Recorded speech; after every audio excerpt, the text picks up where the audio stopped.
stinking paws off me, you damn dirty ape!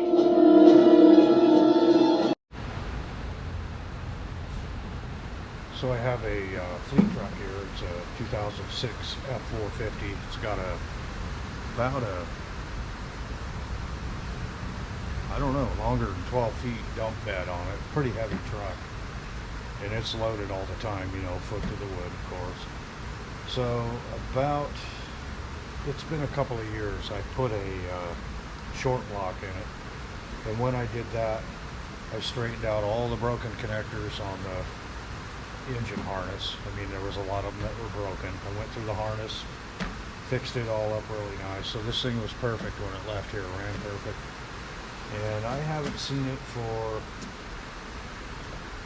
I think I've only seen it once since then. And I know that it, you know, I mean, as hard as they use it, it's needed. It's had issues, obviously. So, had a couple of bad injectors. The bad injectors were just replaced. So, they're not Ford injectors. It's getting Ford injectors this time. And whoever did it, they stripped out, at least on this side, I haven't gotten to the other side yet, but on the bank one over here, they stripped out every single valve cover hold down bolt. I had to go through and drill them all out and helical oil them, you know, fix them, except for the two that you can't get a power tool on because of the heater box. You know, they didn't strip those out. And since they stripped those out, the valve cover wasn't fitting on there tight and it was leaking. So there's a seal on top of the oil manifold here, the high pressure oil manifold. When you tighten this down, it kind of crushes that seal and keeps this from leaking. Well, this had silicone on it, so that was their fix for that. So, and they do this all the time. They take it wherever, somebody F's it all up, then it shows up here, then I fix all of this stuff. And I don't care whose injectors they are or what warranty, somebody can shove them up their butt. I'm putting Ford injectors in here and they're going to pay for it. So they're also going to pay to fix all of this damage that I'm finding, so that, you know, when it goes out of here, hopefully it won't be pouring oil out of the valve covers. So yeah, nice.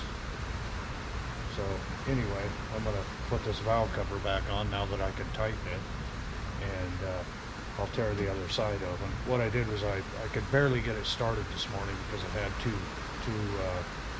injectors that were out. It was really cold, and it just didn't want to keep idling, you know, on 6 cylinders. So number 7 and number 6 were dead. So, you know, finally I got it started and I brought it in here and I did the diagnosis on it, checked my harness, checked my voltage, you know, verified all of that, and you know, determined that my coils are shot on my injectors, and I'll check them with the ohm meter here pretty quick and completely verify that. But my new injectors I put in there, you know, I plugged them in, they rattle. So when you do a buzz test or when you key it on, so, you know, that's going to fix this thing. The cranking cadence sounded just fine, so I'm not even going to bother doing a relative compression test. And it turns over real good. It's got either a Napa starter or a 6.4 starter in it. It spins really quick, so, and it sounds good. So I'm going to get this side put together. I'll tear the valve cover off the other side. Hopefully I'm just about out of heated coils. I'll probably have to get some more if I have any stripped out bolt holes over there, which I imagine I probably do. I'll fix those, put the injector in, and also the oil manifold, or the oil rail, high pressure oil rail on this side. All the bolts were loose. They all torqued down, but I torqued them down, and I don't know if they just left them loose or what. And ordinarily I don't do this, but I do have some Loctite, and I went ahead and Loctited them so that, you know, I mean, I can't imagine why they would come loose if you torque them, because the threads feel good and they actually go to the torque they're supposed to be at. So anyway, have fun the next guy that pulls it off of there, breaking them loose. They should break loose pretty easy because I just cleaned everything up and I used blue Loctite, you know, low temp, so they should come out pretty easy. But anyway, that side over there we'll figure out you know, what kind of carnage we have going on over there. And then we will get this thing out of here, hopefully today. That took quite a while on this side because I had some issues getting drills in drone holes straight and all that stuff, and then inserting the Healy coils. So hope this side should go a lot smoother if I have to replace any of them. But anyway, I'll be glad to see this thing go.